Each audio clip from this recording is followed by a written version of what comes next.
স্বাগত। আজকে বাংলাদেশের সঙ্গে আছি আমি জাহিদ হোসেন। বিকল্পধারা চলচ্চিত্রের অন্যতম নির্মাতা তারেক মাসুদ চলচ্চিত্রের আন্তর্জাতিক অঙ্গনেও পরিচিত তিনি। 2011 সালের 13ই আগস্ট সড়ক দুর্ঘটনায় প্রাণ হারান এই নির্মাতা।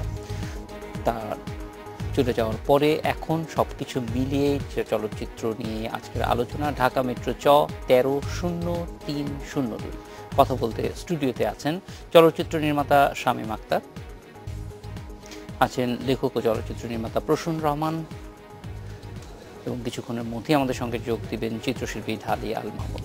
স্বাগত আপনাদের। শামীম আক্তার, অবশ্যই এই 6টি বছর, এই 6টা বছরে তারেক মাসুদের যে শূন্যতা সেটা আমরা খুব অনুভব করেছি এবং তার কাছ থেকে অনেক বেশি সৃষ্টিশীল কাজ এই সময়ে পাওয়া যেত, সেই দিক থেকেও আমরা বলা যায় খুব বঞ্চিত হয়েছি এই একটি দুর্ঘটনার কারণে। এবং এটা শুধু তারেক মাসুদ নন, তারেক মাসুদ সঙ্গে মিশুক মুনির ছিলেন, অনেকগুলি সৃষ্টিশীল মানুষ আমরা হারিয়েছি। আপনার কাছ থেকে একটু জানতে চাই যে এই তারেক মাসুদের হাত ধরে বাংলাদেশের চলচ্চিত্র যে একটা অন্য দিকে যাত্রা শুরু করেছিল, সেই যাত্রাটা তারেক মাসুদ চলে যাওয়ার পরে কি পরিস্থিতিতে আছে?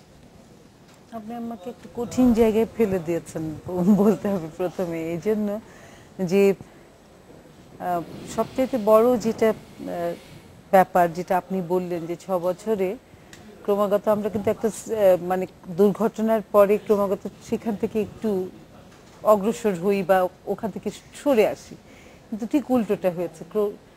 যেন মনে হয় মানে ইদানিং আমার কাছে লাগে যে তারেককে মানে তার অনুপস্থিতিটা প্রকট হয়ে উঠছে ক্রমাগত।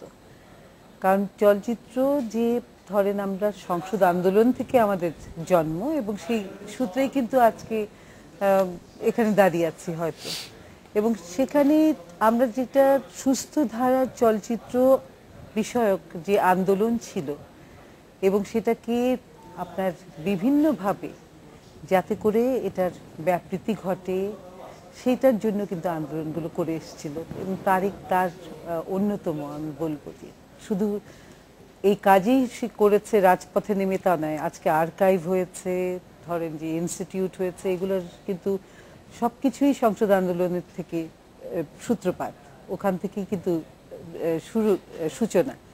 তারপরে যেগুলো ঘটেছে তার সূত্রে, বিশেষ করে আজকে যে হল নিয়ে আলোচনা করা হচ্ছে বিভিন্ন, এগুলো নিয়েও কিন্তু তারেক মাসুদ মানে করে গেছিল সামগ্রিকভাবে। সেই জায়গাগুলোতে আমরা কিন্তু দেখা যাচ্ছে যে শিল্প যে বা চলচ্চিত্র শিল্পের যে বিষয়টি, সেই ক্ষেত্রেও কিন্তু আমরা যে শিল্পের যে অঙ্গনটা, সেটাও কিন্তু একটা বিক্ষিপ্ত জায়গায় দাঁড়িয়ে গেছে। আমরা কিন্তু কোথাও যেন একটু বিযুক্তি ঘটছে, মানে যার যার নিজস্ব ধারায় আমরা এগুচ্ছি, কিন্তু কেউ কারো নয়। আগে যে একটা সম্প্রীতি সম্পৃক্ততা ছিল একে আরেকজনের জন্য দাঁড়ানো, যেটা তারেক কিন্তু একটা অগ্রণী ভূমিকা পালন করেছিল এই ক্ষেত্রে, সেই জায়গাটা অনুপস্থিত।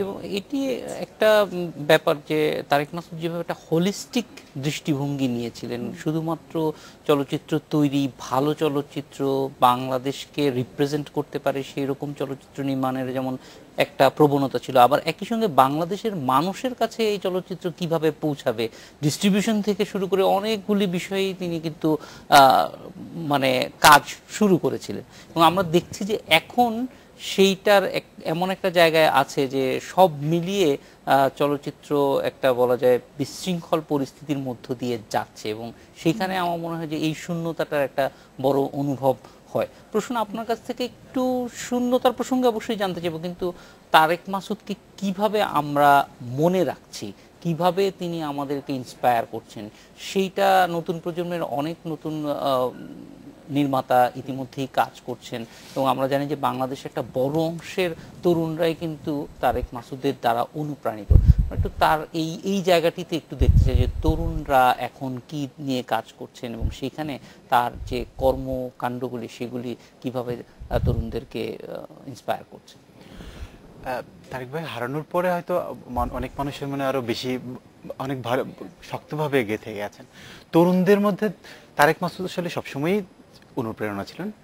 হারানোর পরে কিছু উদ্যোগ আমরা নিয়েছি, এর মধ্যে একটি হচ্ছে ট্রাস্টের উদ্যোগ থেকে Tarek Masud film maker award চালু করে এটা শর্ট ফিল্ম কম্পিটিশন, ওখানে আমরা প্রতি বছর কিছু ফিল্ম মেকার পাচ্ছি। এটা খুব নিয়মিত করতে পারছি আমরা তা না, কিন্তু একটা উদ্যোগ আছে। হ্যাঁ, এটি একটি জায়গা। আর ইন্সপিরেশনের জায়গা থেকে সেটা উনি সবসময়ই আছেন, উনি সবার মধ্যেই আছেন। যারা একটু জীবন ঘনিষ্ঠ কাজ করছেন বা শিল্পসম্মত কাজ করছেন, সৃজনশীল ধারায় যারা কাজ করছেন, এদের মধ্যে উনি সবসময়ই আছেন, সবার মাঝেই আছেন। আর প্রস্তুতির জায়গা থেকে উনি যেরকম ধরেন প্রতিনিয়ত নিজেকে চেঞ্জ করতেন, আপগ্রেড করতেন, হ্যাঁ, প্রযুক্তির দিক থেকে প্রযুক্তি সহজতর হওয়ার ব্যাপারটি উনি কিন্তু সবার মধ্যে প্রসারিত করবার চেষ্টা করেন, সবার মধ্যে ছড়িয়ে দেওয়ার চেষ্টা করেছেন। এটি কিন্তু নিয়েছে, হ্যাঁ, এটি নিয়েছে। তরুণরা তারেক ভাইয়ের কাছে সবার প্রশ্রয় ছিল, উনি সব পরামর্শ করতে যেতেন। হ্যাঁ, তারেক ভাই নিজে একটি কথা বলতেন যে উনি যখন কাজ করতে যেতেন, উনি যখন চ্যালেঞ্জ ফেস করতেন, উনি তখন খুব মিস করতেন আলমগীর কবিরকে। হ্যাঁ, তো এই প্রজন্ম আমরা মিস করি আসলে তারেক ভাইকে, সবাই মিস করি। এটা সাংগঠনিক জায়গা থেকে বলেন, ইন্ডাস্ট্রি, ধরুন উনি ঠিক মেইন স্ট্রিমের মানুষ না হয়েও সিনেমা হল বাঁচানোর জন্য আন্দোলন করছিলেন। সিনেমা হল সংস্কৃতি না বাঁচলে যে আসলে দেশ বাঁচবে না, এইরকম একটা জায়গা থেকে উনি উদ্যোগ নিয়েছিলেন। যারা ওনার সিনেমা কিন্তু কোনোদিন হলে রিলিজ হতো না, কিন্তু এরপরে হল নিয়ে উনি চিন্তিত ছিলেন, উনি কাজ করছিলেন। কিন্তু আজকে ওনার তো একটু সুদূর প্রসারী চিন্তা ছিল, দৃষ্টিভঙ্গি ছিল, ইন্টুইটিভ ছিলেন, তো উনি সেগুলো বুঝতেন। আমরা আজকে আপনি যদি মেইন স্ট্রিমের দিকে তাকান, যে অবস্থায় এসে দাঁড়িয়েছি, উনি বুঝতে পারছিলেন সেগুলো। হ্যাঁ, আর আমরা যেটা বলছি যে আজকে অনেকগুলো জায়গাতেই 1200 সিনেমা হল থেকে 250-তে এসে পৌঁছেছে, শুধু এটি বিষয় নয়, সংস্কৃতি প্রদর্শনের জায়গা যদি না থাকে, মানে সৃজনশীলতার চর্চা, আমি শুধু চলচ্চিত্রের কথাই বলবো না, যে অন্য সংস্কৃতির কথা, তারেক ভাই নিজেও সেটি বলতেন যে সংস্কৃতি প্রদর্শনের জায়গা যদি না থাকে, হ্যাঁ, সংস্কৃতি চর্চা হবে না। চর্চা না হলে মানুষকে এমনি সৃজনশীল হয়ে উঠবে। আমরা একটা মননশীল জনগোষ্ঠী আশা করবো, একটা সৃজনশীল জনগোষ্ঠী আশা করবো, চিন্তাশীল মানুষ আশা করবো, কিন্তু সংস্কৃতির চর্চা যদি না হয়, আমরা কি আসলে সেই মানুষগুলোকে পাবো? এটি এটি সবচেয়ে বড় আসলে প্রশ্ন এখন আমাদের সামনে, যে সংস্কৃতির চর্চা দিন দিন সংকুচিত হয়ে আসছে। এটা সিনেমা হলের সংখ্যা দিয়ে আমরা একটা পরিমাপ করছি, কিন্তু এর বাইরেও যে সাংস্কৃতিক কর্মকাণ্ড, প্রতিনিয়ত সংস্কৃতির মধ্যেই তো মানুষ জীবন যাপনের মধ্যে থাকার কথা, সেই জায়গাটায় কতটুকু থাকছে বা হারিয়ে যাচ্ছে, সেই প্রসঙ্গগুলি কিন্তু সবসময় তারেক মাসুদ বলতেন। এবং এই যে তার যে প্রক্রিয়াটা, নতুনদেরকে সম্পৃক্ত করা, প্রদর্শনীর জন্য বিকল্প পথ খোঁজা, সেগুলো কিন্তু এইটারই সম্পৃক্ত করার একটা প্রয়াস বলেই মনে হয়। শামীম আখতার, একটা জিনিস যেখানে আমার মনে হয় যে একটা নতুন ধরনের ভাষা তৈরি করার চেষ্টা করছিলেন তারেক মাসুদ, সেই দিকটায় একটু জানতে চাই যে বাংলাদেশের চলচ্চিত্র এই ভাষাতে কতটুকু এগিয়ে যেতে পারছে, বা এখন এই ক্ষেত্রে কতটুকু কাজ চলছে? আমি ধরেন এটা বলা যায় যে যেটা প্রসূন বলল, আমিও সেটার সঙ্গে একমত, যে একটা তরুণ, বেশ একটা সংখ্যক তরুণ কিন্তু তারেকের প্রচণ্ড ভক্ত। তবে তারেককে নিয়ে যতটা আলোচনা হওয়া দরকার এবং যতটা মানে আপনার ধরেন লেখালেখি হওয়া দরকার ছিল, তার যে লেখাগুলো, সেগুলো যদি আবার পুনঃপ্রকাশিত হয়, তাহলে বোঝা যাবে যে সে কোন জায়গাটায় কাজগুলো করেছিল। সেই হিসেবে বলবো যে তরুণ যারা, তারা তার অনুসারী ঠিকই, কিন্তু ধরেন আজকের যে প্রণোদনার যে জায়গাটা যেটা ছিল, মানে যেটা প্রসূনের মুখেও শুনলাম, যে আলমগীর কবির যখনই কোনো কিছু হতো, তখন তারেক বা আমরা সবাই আলমগীর কবিরের কাছে যেতাম, বা অন্যান্য যে অগ্রজ যারা, তাদের কাছে যেতাম। সেই জায়গাটা, সেই যাওয়ার ব্যাপারটা কিন্তু কমে গেছে। যার যার ক্ষেত্রে কিন্তু সবাই রয়ে গেছে, ইনস্টিটিউট গঠন হয়েছে, ছাত্ররা তৈরি হয়ে আসছে, কিন্তু যেই মানে চর্চাটা ছিল, যেটা আলোচনার জায়গা, এবং ধরেন ইনস্টিটিউট যদি 10টা 5টা করে, তাহলে কিন্তু সমস্যা। আমরা কিন্তু তার চেয়ে এক্সটেন্ডেড সময় ধরে লাইব্রেরি ওয়ার্ক থেকে আরম্ভ করে অনেক কিছুই করার দরকার আছে। তা এই ছাত্রদের যে আলোচনার দরকার, যে মানে খোলাখুলি বলার দরকার, যে সমস্যার সংকটগুলো চিহ্নিত করা দরকার, সেই পরিসর কিন্তু সেইভাবে নেই, খুব বিচ্ছিন্ন হয়ে গেছে। এটি ভালো বলেছেন যে অনেকগুলি অবকাঠামো, ইমারত এরকম তৈরি হয়েছে, ইনস্টিটিউট থেকে শুরু করে নানান কিছু, কিন্তু সেটার মধ্যে প্রাণ প্রতিষ্ঠা করার প্রচেষ্টাটা অনেক কম দেখা যায়, এবং সেক্ষেত্রে উদ্যোগটাও অনেক কম। আমাদের সঙ্গে ইতিমধ্যে ঢালিয়াল মামুন এসেছেন, স্বাগত আপনাকে। আমরা তারেক মাসুদের কাজ নিয়েই কথা বলছিলাম। ঢালিয়াল মামুন, আপনি তার সঙ্গে একসঙ্গে কাজ করেছেন, একটু আপনার কাছ থেকে তারেক মাসুদ সম্পর্কে জানতে চাই। আপনার কাজের সঙ্গে তিনি কিভাবে সম্পৃক্ত ছিলেন, আপনাকে কিভাবে তিনি তার চলচ্চিত্রে আপনার অভিজ্ঞতাটা ব্যবহার করার চেষ্টা করতেন? কিভাবে বলবো, আসলে আমরা তো একটা সময়ের মধ্যেই বেড়ে উঠেছি, আর চলচ্চিত্র তো বেসিক্যালি কম্পোজিট আর্ট শিল্প মাধ্যম। সেখানে মানে চলচ্চিত্রের সাথে সমস্ত মাধ্যমের একটি সম্পর্ক রয়েছে। আমি যেভাবে চলচ্চিত্রকে দেখি, যে চলচ্চিত্র সত্যিকার অর্থেই ইমেজ এবং সাউন্ডের একটা ট্যাপস্ট্রি, ফলে এর মধ্যে অনেক কিছু রয়েছে।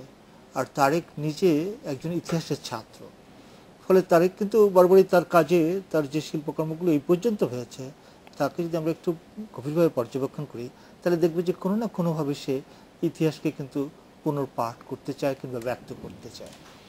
তারপরে যেহেতু চলচ্চিত্রের মাধ্যম, সেহেতু মানে জ্ঞানতত্ত্বের সমস্ত বিষয়, সমস্ত শৃঙ্খলা যেমনি সম্পর্কিত রয়েছে, তেমনি নন্দনতত্ত্বেরও নানা শৃঙ্খলা কিন্তু সেখানে সম্পর্কিত। ফলে আমি একজন দৃশ্যকলার ন্যূনতম ব্যক্তি হিসেবে তার সাথে আমার সম্পর্ক হয়েছে। তা আমি কিন্তু সত্যিকার তো ওর সাথে সম্পর্কিত হওয়াতে, ইভেন শামীম আপাও আমাদের আমরা একইভাবেই বলা যায় নানা আদান প্রদানের মধ্যে দিয়ে আমরা কিন্তু নিজেদেরকে নির্মাণ করেছি। আরেকটা হচ্ছে স্বাধীনতা তো এই জেনারেশন যারা স্বাধীনতাকে উপলব্ধি করেছে, হয়তো অনেক ক্ষেত্রে তাদের বয়সের কারণে স্বাধীনতা যুদ্ধে সরাসরি যেতে পারেনি, কিন্তু স্বাধীনতা যুদ্ধের যে স্পিরিট এবং স্মৃতি দুটাই তারা লালন করছে। ফলে একটি নেশন কিভাবে তৈরি হবে বা তার ভবিষ্যৎ প্রজন্ম কিভাবে তৈরি হবে, এই কনস্ট্রাকশনটার জন্য কিন্তু তারা কাজ করেছে সমস্ত ক্ষেত্রে। ফলে দেখবেন যে তারেক শুধুমাত্র নিজের ব্যক্তিগত সৃজনশীল কর্মকাণ্ডের সাথে সম্পৃক্ত ছিল না, সাথে সাথে অনেকগুলো কাঠামো নির্মাণের ক্ষেত্রে কিন্তু তার ভূমিকা রয়েছে। এবং শুধু তাই না, আমাদের ওই সময়কার জেনারেশনের মধ্যে সকলের মধ্যেই কিন্তু কম বেশি সেটি রয়েছে। এই দিক থেকে কিন্তু আমরা দেখেছি একটি কালেকটিভ এফোর্ট রয়েছে, শুধুমাত্র ব্যক্তি নয়। একটু আগে শামীম আপা যে কথাটি বলছিল যে আমাদের বর্তমান যে প্রাতিষ্ঠানিকতা তৈরি হয়েছে, সেটি মূলত বাজার অর্থনীতিকে কেন্দ্র করে। ফলে সৃজনশীলতাও কিন্তু একটি ডিমান্ড অ্যান্ড সাপ্লাইয়ের সাথে সম্পর্কিত। কিন্তু আসলে তো মানুষের গন্তব্য কোথায়? আমি মনে করি সৃজনশীলতা কিংবা শিল্পকর্ম সেই জায়গাটি উদ্দিষ্ট করতে চায় মানুষের আসলে আলটিমেট গন্তব্যটা কোন দিকে যাবে। তো ওই জায়গা থেকে আমার মনে হয় যেই জ্ঞান চর্চা কিংবা যেই শিক্ষা প্রতিষ্ঠানগুলো তৈরি হয়েছে, এমনকি চলচ্চিত্রকে কেন্দ্র করে, সেটি শুধুমাত্র একটি টেকনিক্যাল ওরিয়েন্টেড। তার মধ্যে কিন্তু মানুষ যে সার্বিকভাবে মানুষের আসলে রূপটি কী হওয়া উচিত, যেটি আজকের বাংলাদেশকে দেখলে কিন্তু আমরা অনেকটা বিস্মিত হই, যে বাংলাদেশে আমরা স্বপ্ন দেখেছিলাম সেটি কিন্তু অনেক ক্ষেত্রেই আমরা আশাহত হই। হয়তো ভবিষ্যতে কিন্তু এরই মধ্যে আবার অনেক নতুন জেনারেশন আছে যারা আমাদেরকে নতুন স্বপ্ন দেখায়। এইভাবেই আমি বলি তারেকও কিন্তু নতুনদের দেখে নিজে উদ্বুদ্ধ হতো এবং নতুনদেরকে স্বপ্ন দেখাতে। এটা ছিল তারেকের সবচেয়ে বড় বৈশিষ্ট্য। যে এইটা খুবই মানে গুরুত্বপূর্ণ উপাদান, যেটি যে তারেক মাসুদ নিজেও, যেটি শামীম আপাও বলছিলেন, যে প্রয়োজনে অন্যদের কাছ থেকে কথা শুনতেন এবং পরামর্শ দিতেন, একই সঙ্গে সেটা আবার নতুনদের মধ্যে ছড়িয়ে দেওয়ারও চেষ্টা করতেন। সেই প্রবণতাটার এখনকার পরিস্থিতি কি, সেটাও একটু আমরা জানবো আপনাদের তিনজনের কাছ থেকে। তবে একটা বিরতির পর আসছি আপনাদের কাছে। আজকে বাংলাদেশের ইচ্ছাটা দিন।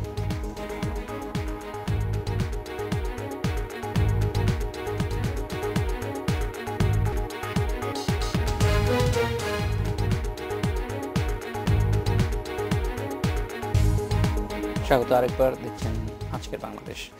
শামীম আখতার, আমরা যদি ওই সংস্কৃতির জায়গাটিতে আরেকটু জানতে চাই, যে তারেক মাসুদের একটা, যদি তার কাজগুলি আলাদা আলাদাভাবে দেখা যায়, যে প্রত্যেকটাই একই সঙ্গে যেমন ইতিহাসের দিকে তিনি যাচ্ছেন, শেকড় সন্ধানের প্রবণতা আছে, আবার একদম এখনকার সময়ে দাঁড়িয়ে সমসাময়িক সমস্যা কি নিয়ে মানুষ ভাবছে, সমাজ ভাবছে, সেগুলিও আমরা তার ছবির মধ্যে পাই। এই যে ছবির মধ্যে অনেকগুলি বিষয়কে নিয়ে এসে, মানে সংস্কৃতি তো একটা আলাদা কোনো কিছু না, শুধুমাত্র বর্তমান না, শুধুমাত্র অতীত নিয়ে কাজ করবে সেরকম না। এই ডাইভার্সিটিটা আমাদের মানে চলচ্চিত্রের মধ্যে যে ধারাটা উনি তৈরি করেছিলেন, সেইটা কিভাবে আরেকটু এগিয়ে নিয়ে যাওয়া যায়? বাংলাদেশে বলা যায় এখনো পর্যন্ত অন্যতম পুরোধা চলচ্চিত্র নির্মাতা তিনি, অস্কারে তার ছবি গিয়েছে, বাংলাদেশের প্রতিনিধিত্ব করেছে। ফলে সেইটিকে প্রিজার্ভ করার জন্য, তার এই ধারাটিকে এগিয়ে নিয়ে যাওয়ার জন্য রাষ্ট্র কি ধরনের দায়িত্ব পালন করতে পারে, সেখানে কোনো ভূমিকা দেখছেন কিনা? আর একটা জিনিস আমার বলার আছে, সেটা হলো গিয়ে যে চলচ্চিত্র নিয়ে আমরা যে ধরনের একটা ধারণা করি, সেটা হলো গিয়ে যে হলের বাইরে হোর্ডিং এর মতো করেই বাহ্যিক জায়গা থেকে আমরা দেখে থাকি। মূলত কিন্তু চলচ্চিত্র একটা পাঠের ব্যাপার। হ্যাঁ, আমরা সবসময় দেখেছি শুধু এন্টারটেইনমেন্ট দেখবো তা নয়, অনেক ধরনেরই তো এন্টারটেইনমেন্ট আছে, বিনোদন যদি সেইভাবে সংজ্ঞায়িত করা যায়, নানা ধরনের বিনোদন আছে।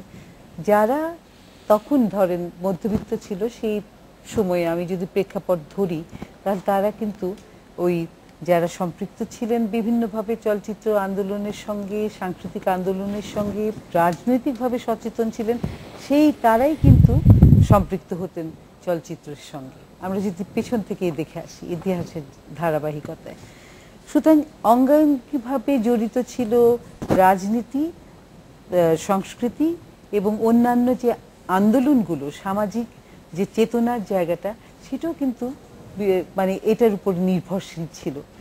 এক ধরনের বলা যায় যে মানে কালচারটাকে পরিপুষ্ট করা মানে একই সঙ্গে রাজনৈতিক চেতনার জায়গাটা শানিত করা, এবং একই সঙ্গে সামাজিক চেতনার জায়গাটা একটা উত্তরণ ঘটে।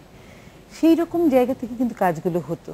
সেখানে কিন্তু আজকাল যেটা হয়েছে যে আমরা যদি দেখি যে রাজনীতি তার পথে হাঁটছে, এবং সেটা দলীয় বলেন বা যেভাবেই বলেন না কেন, যে একটা মানে দেশপ্রেম এবং যে একটা আইডিওলজিক্যাল বা আদর্শগত একটা যে জায়গার যে একটা সমন্বয়ের মাধ্যমে যে রাজনীতি, সেখানে সেই চর্চার জায়গাটা ঠিক যেভাবে একটু বিচ্ছিন্ন একটা জায়গায় চলে গেছে, একই সঙ্গে কিন্তু কালচারও তার নিজস্ব একটা ধারায় দাঁড়িয়েছে, তার নিজস্ব সংজ্ঞা নিয়েছে।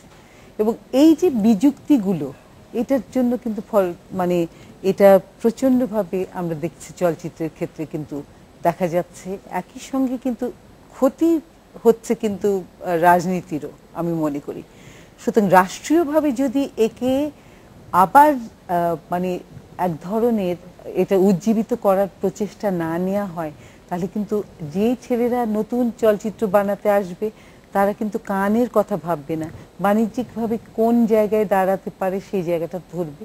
এবং শুধু সেটা না, সেটা করুক, সেটাই তো আমরা চাই। অবশ্যই প্রবৃদ্ধির জায়গাটা অবশ্যই ধরবো, কিন্তু তার সঙ্গে কিন্তু মাল মশলা থাকতে হবে, যেটা হলো গিয়ে ওটার মধ্যে কিছু উপাদান থাকতে হবে, উপকরণ থাকতে হবে, যেটা তারেকরা করেছিলেন। মাটির ময়না যদি দেখি, সেটা শুধুমাত্র যে কানে এমনি এমনি ওখানে মানে প্রদর্শিত হওয়ার পরে যখন সেটা পুরস্কার পেল, এখানে আসলো, এখানে এসে তার যে একটা ভীষণ একটা বেশ আবেদন সৃষ্টি করেছিল মানুষের মধ্যে, নতুন একটা ছেলে মানে নতুন যে ছাত্ররা ছিল, চলচ্চিত্র পাঠ করত বা সম্পৃক্ত হতো, তারা কিন্তু উজ্জীবিত হয়েছিল। তা আমি মনে করি যে কিন্তু দুঃখজনকভাবে জাতীয় পুরস্কারে কিন্তু সে বছর তার মানে সেটা আর ঘটেনি তার জন্য। হ্যাঁ, চলচ্চিত্র সেটা নিয়ে তো সবসময় থাকে জাতীয় পুরস্কারের ক্ষেত্রে। তবে 21শে পদক তাকে দেওয়া হয়েছে, সম্মান দেওয়া হয়েছে, এটি অবশ্যই। হ্যাঁ, কিন্তু সেই জায়গাটায় আবার আমাদেরকে একটু হতাশও হতে হয় যে সেই অর্থে এই যে তার যে অর্জনগুলি, সেগুলি কিভাবে সামনের দিকে আমরা মানে নতুনদের কাছে ছড়িয়ে দেবো, সেইটার জন্য কোনো দিক নির্দেশনা পাওয়া যায় না। প্রশ্ন আপনার কাছ থেকে এই বিষয়টি যে শামীম আপা যেটি বলছিলেন যে বিযুক্তি, সংস্কৃতির বিযুক্তি, আমরা দেখেছি যে আমাদের যে ইতিহাস, সেখানে ইতিহাসের প্রত্যেকটা ক্ষেত্রেই রাজনীতির সঙ্গে, সমাজের সঙ্গে সংস্কৃতির একটা সরাসরি সম্পর্ক আছে। সেখানে এখন একটা বিযুক্তি দেখা যাচ্ছে, মনে হচ্ছে যে যেন চলচ্চিত্র যদি গোল্লায় যায় তো যাক, সেই ক্ষেত্রে রাজনীতির কিছু করার নাই, সংস্কৃতির অন্যান্য শাখাগুলোরও একই অবস্থা হচ্ছে।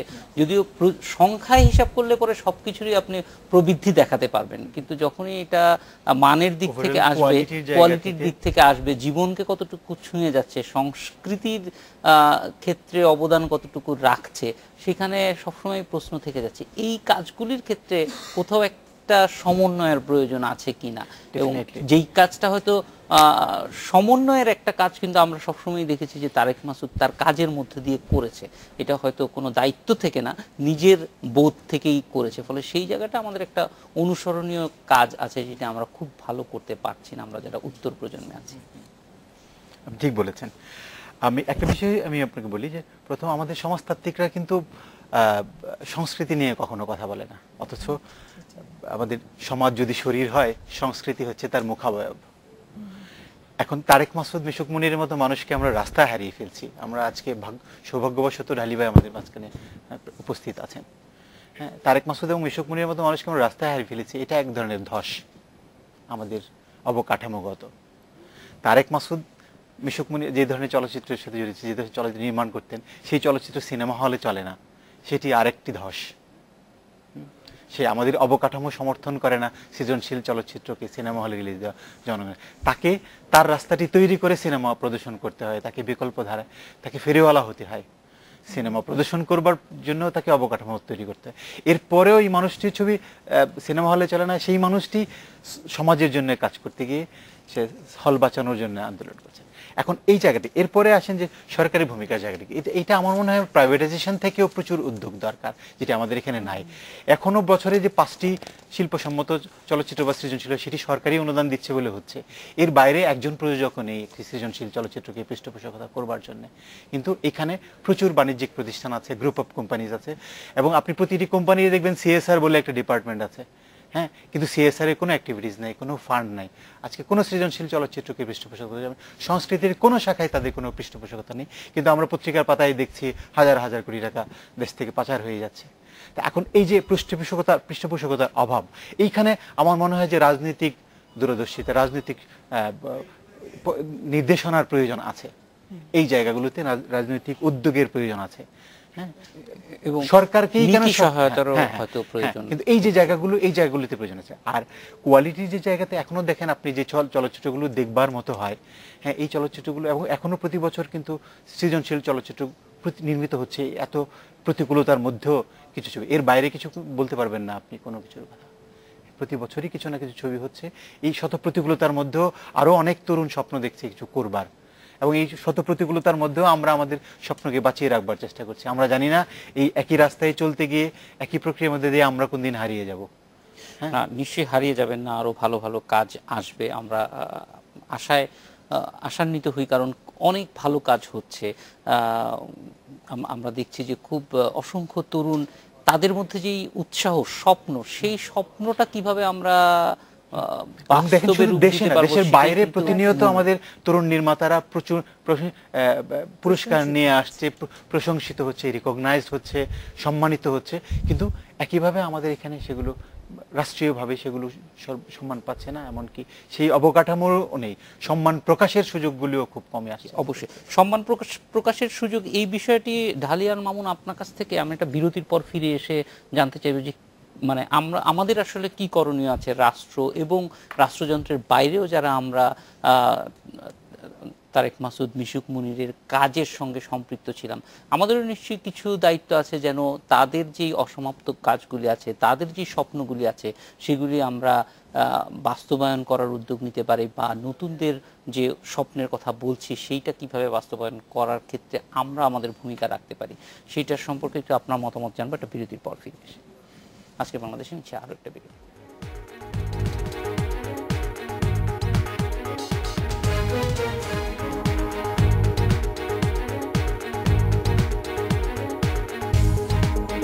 বিরতির পর ফিরে এলাম আজকের বাংলাদেশের ঢালিয়ান মামুন। আপনার কাছ থেকে যেটি জানতে চাচ্ছিলাম যে এই পুরো বিষয়টি নতুনদের কাছে এবং সামগ্রিকভাবে শিল্পটাকে সমৃদ্ধ করবার জন্য আমরা যারা এই সময়ে আছি, বিভিন্ন ক্ষেত্রে তারেক মাসুদের সঙ্গে কাজ করেছি, তারা কি ধরনের ভূমিকা রাখতে পারে?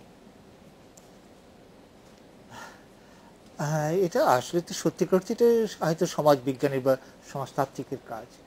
আমার মনে হয় এটা তো একটা সোশ্যাল ফেনোমেনন, একটা সামাজিক কাঠামোর মধ্যে কিন্তু নিহিত থাকে একজন ব্যক্তির কিংবা একটি সমষ্টির দায়ভার কি।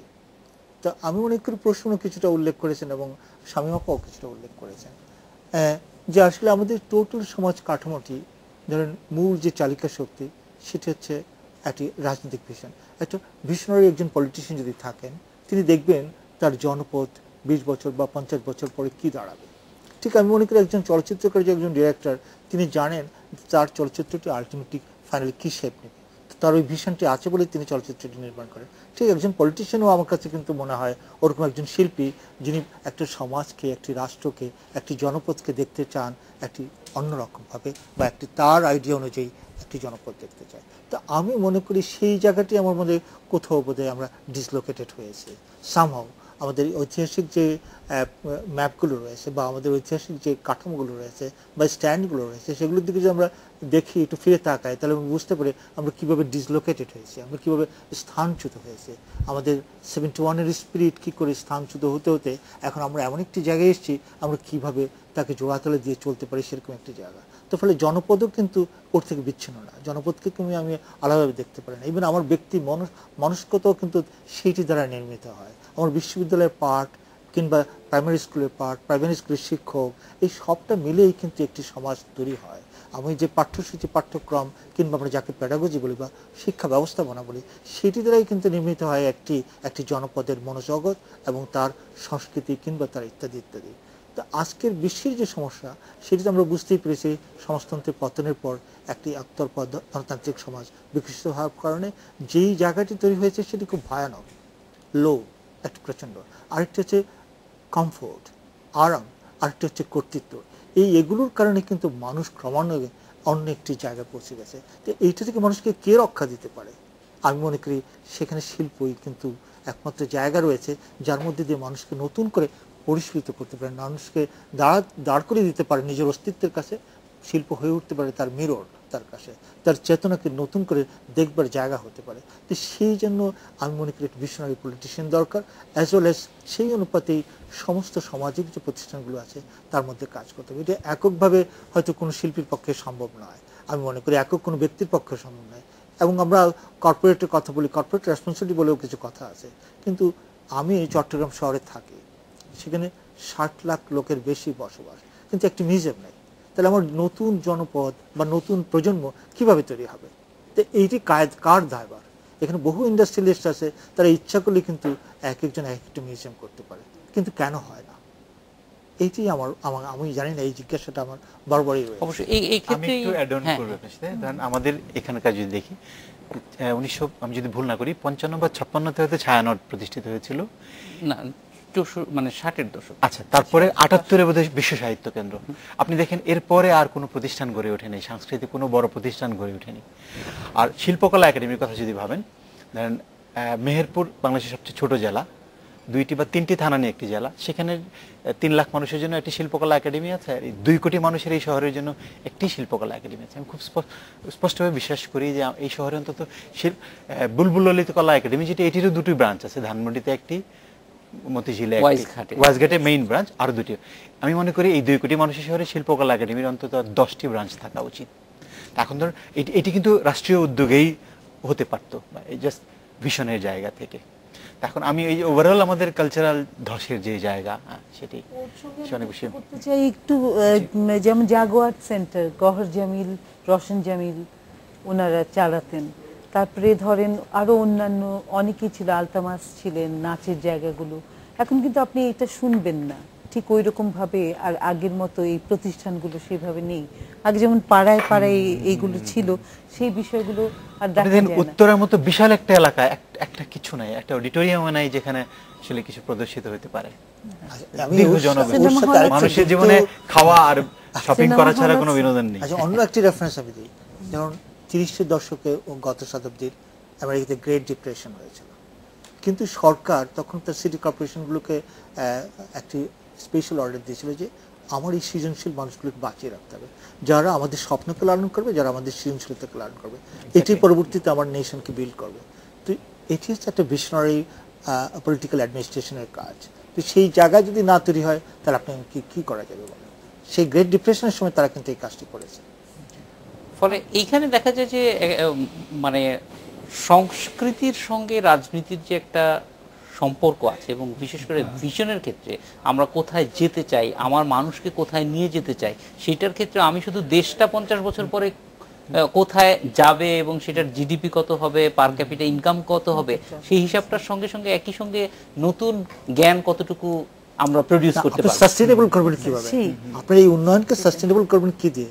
যদি আপনার চেতনার মধ্যে যদি ঘুণে ধরে থাকে তাহলে তো সেটা খুব বেশি দূর সাস্টেইনেবল, মানে বেশি দূর স্থায়িত্ব হবে না। চেতনার কথা যেটা বলছি, আপনি এক মুক্তির গানের এফেক্টের কথা ভাবেন।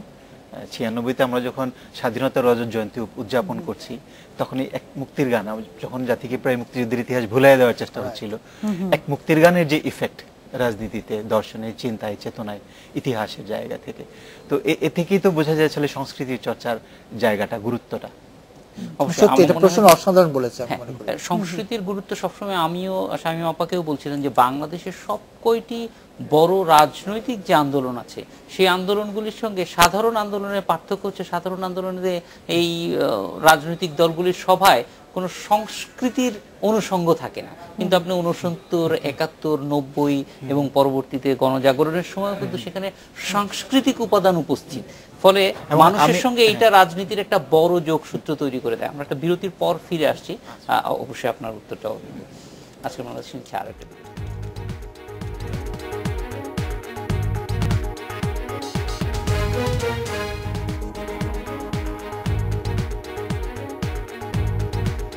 বিরতির পর ফিরে এলাম আজকের বাংলাদেশে। শামীম আপা, আপনার কাছ থেকে একদম শেষ সময়ে চলে এসেছি আমরা এই বিষয়টা যে কিভাবে চলচ্চিত্র এবং তারেক মাসুদের অবদান, তার কাজ, সেটার মধ্যে আমরা একটা সমন্বয় করে সামনের দিকে এগিয়ে যেতে পারি। নতুন যে কাজগুলি হচ্ছে সেই ক্ষেত্রে আমরা কিভাবে কাজ করতে পারি এবং মানে তারেক মাসুদ যেন কাজের মধ্য দিয়ে আরো দীর্ঘদিন বেঁচে থাকে, শুধু তার কাজগুলো না, মানুষটাও আমাদের মধ্যে থাকে, সেই ব্যাপারে কি করণীয় আছে এবং সেই ক্ষেত্রে নিশ্চয়ই কিছু কাজ হচ্ছে। আচ্ছা, আমি একটু সেখানে আমি বলবো যে ঢালিয়াল মামুন কিন্তু এটা উল্লেখ করেছিলেন, যখন তারেকের কথা ওঠে তখনই কিন্তু আমরা মনে করি মাটির ময়না, কাগজের ফুল, তারপরে ওর যে মানে মুক্তির গান, এ ধরনের নামগুলো শুনলেই কিন্তু আপনি বুঝতে পারবেন কি ধরনের চলচ্চিত্র নিয়ে সে ভাবতো বা কাজ করে গেছে এবং অবদান রেখে গেছে। অন্তর্যাত্রা, একজন নারীকে নিয়ে, একজন সিঙ্গেল নারীকে নিয়ে, শুধু নারীদের ইস্যুকেও সে সম্পৃক্ত করেছে। আজকে যদি যে জঙ্গিবাদ নিয়ে আমরা আজকে চিন্তিত, সেটাও কিন্তু আমরা দেখেছি রানওয়ের মাধ্যমে, যে অনেক আগেই সে কিন্তু বলে গেছে। হ্যাঁ, আমার কথাটা হলো গিয়ে ওই জায়গায় যে তারেক মাসুদ যে কথাগুলো ভেবেছেন, ইতিহাস সচেতনতার জায়গাগুলো, যেটা যে কারণে আমাদের কিন্তু ওই বলা হচ্ছে যে আমরা মানে আর্কাইভ একটা বিরাট ভূমিকা রাখতে পারে। আমরা জানি যে ইনস্টিটিউট একটা বড় ভূমিকা রাখছে, তারা ছেলেমেয়েরা তৈরি হয়ে আসছে, কিন্তু আমরা যেটা পাচ্ছি না সেটা হলো গিয়ে যে এখনো হয়তো এটা দেখবো আগামীতে, যে পত্রপত্রিকা বা অন্যান্য সব জায়গায় একটা বাণিজ্যিকরণের ব্যাপার চলছে, তো কমোডিটাইজেশন, যে কারণে তা কনজিউমার কালচারটা এত প্রকট যে দেখা যাচ্ছে যে আমি আমার দর্শক কি খাবে সেটা মাথায় রেখে আমরা কিন্তু চলচ্চিত্র নির্মাণ করি।